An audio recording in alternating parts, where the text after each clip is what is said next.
او بل دا زما محترمو د خپل رجوع او د خپل اعمالو خاص کر د هغې حفاظت کول.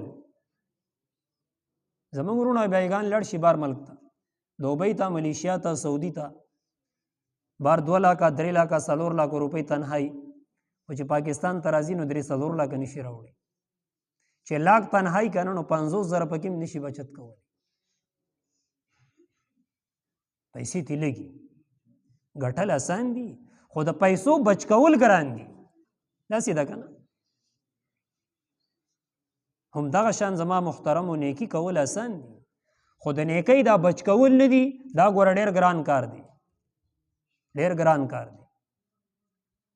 انسان به ډېر اعمال وکړي خو د دې ژبې د لاسه، د بد اخلاقۍ د لاسه به د هغه ټول اعمال ضایع شي.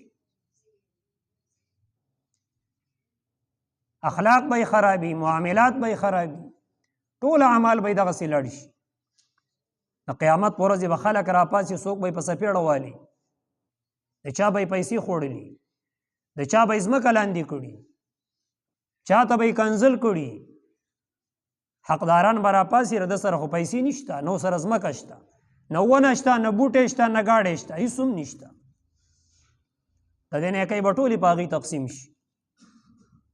دی به د پردو ګناهونو سره جهنم ته رواني.